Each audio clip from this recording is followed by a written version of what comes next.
In this video, I'll share some tips and strategies with you that helped me get to tier 20,000 on Merch by Amazon and increase my daily sales. Now, while some of these tips are specific to Amazon merch, you can still use a lot of them for print on demand in general, meaning they'll help you out for platforms like Spreadshirt, Redbubble, or Etsy as well.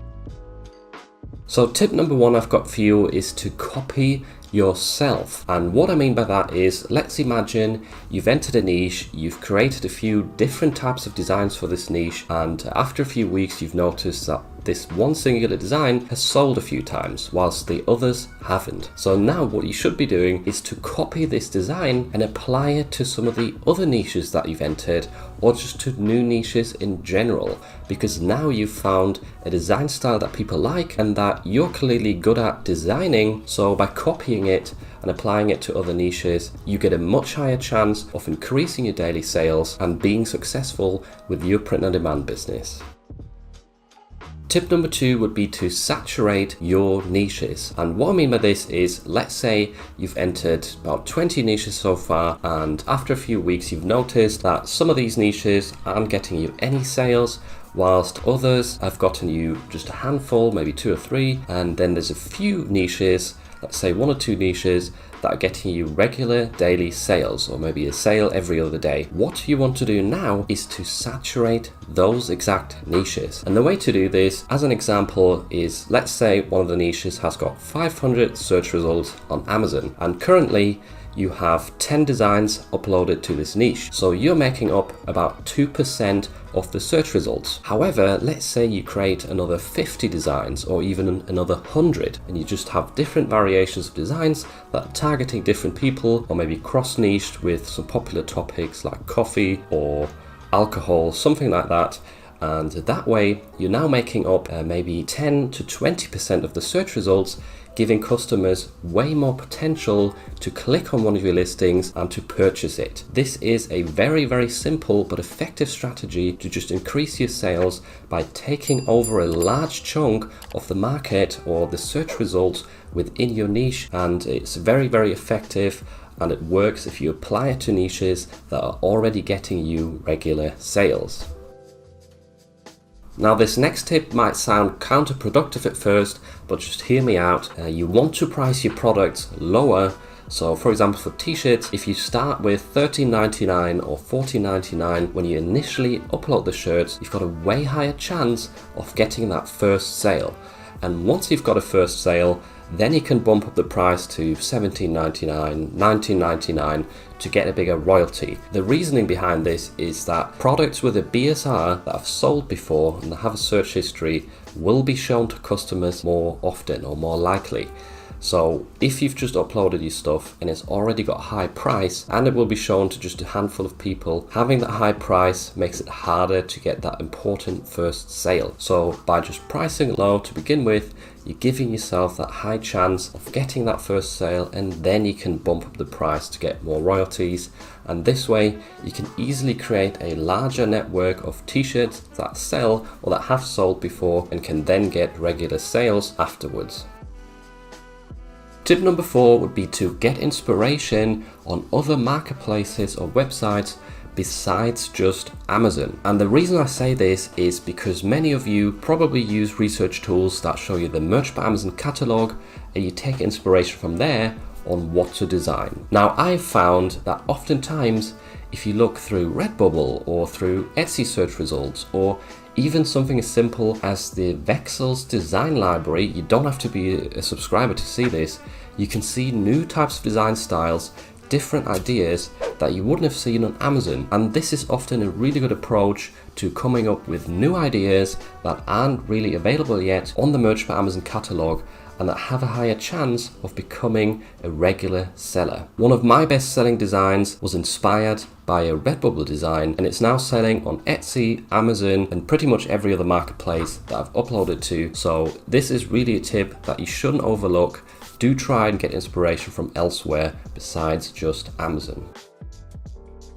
Cross-niching is king. So if I look through designs that sell for me on a regular basis and help me maintain that $100 a day mark, it is oftentimes designs that are cross-niched. And this strategy is a lot simpler than you might think it is. If you're entering niches, don't just design specific to that niche, cross-niche your design with popular topics that a lot of people are going to be interested in. So let's say, for example, if you want to create a cycling design, also add some variations for people that like beer and cycling, or that like coffee and cycling. You can also think about things like religion, birthdays, different age groups, or just genders. These are all some good ideas of how to cross-niche your designs with various topics to make them resonate more with the customer, because they think, wow, I really like cycling and I really like beer. This design is perfect for me, or this design is perfect for my husband, so I'll have to get it for a gift. So cross-niching is definitely not to be ignored.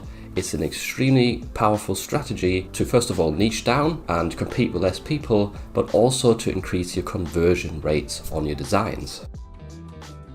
Tip number 6 would be to take advantage of free resources. I'm a big believer that investing in some premium stuff like pre-made graphics or premium research tools does definitely help you a lot with increasing your sales. But I do understand that a lot of you watching this video are probably just starting out. You haven't really gained a lot of regular income from print on demand yet, and that's why for you it is ideal to check out some free resources out there to level up your t-shirt designs, to do more research, and just to save time in general. Because if you save time while uploading designs, for example, then you're going to make more sales in the long run. And I've made plenty of videos about this, about different really nice looking fonts that you can use for commercial purposes, about free graphics that are public domain, and just general tools and tips that are totally free and that can help you speed up your process, make your designs look nicer, and just overall improve your print on demand workflow.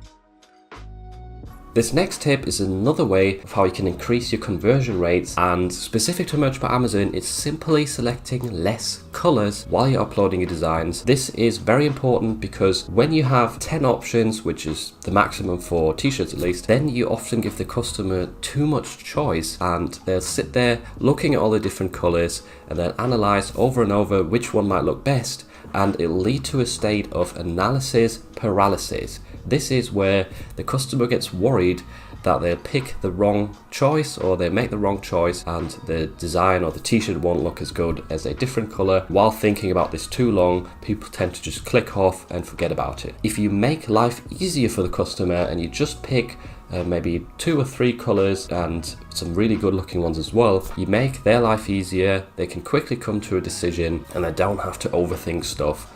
And this can definitely lead to an increased conversion rate. It's a proven fact shown in studies that having less choice can lead to more sales. So definitely consider this while you're uploading your products, and make sure not to pick too many product colors.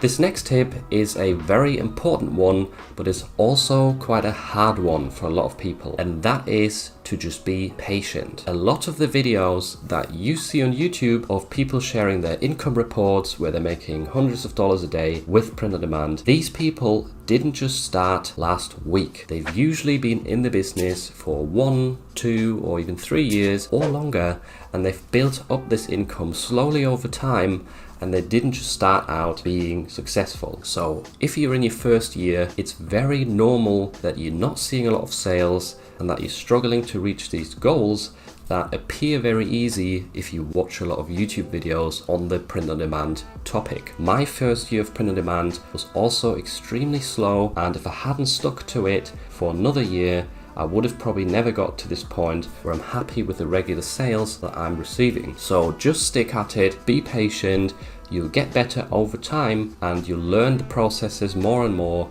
and your sales will naturally build the more you improve and the better you stay patient to wait for those sales to come in over time. If you do hear of people that have literally just taken a few weeks or a few months to build up a massive income with print on demand, it is probably because they're just ripping off bigger brands, or they're spending a lot of money on ads to get there. For most of us, it's going to take longer than that unless you're exceptionally gifted at all the skills needed for print on demand. You will probably take longer than just a few weeks or a few months to get to reach your goals. One of the key factors that's going to help you build a decent and consistent income with print on demand is to enter really good quality evergreen niches. And that's why you should watch this video next, where I share 101 profitable evergreen niches with you, along with some tips of how to enter them successfully.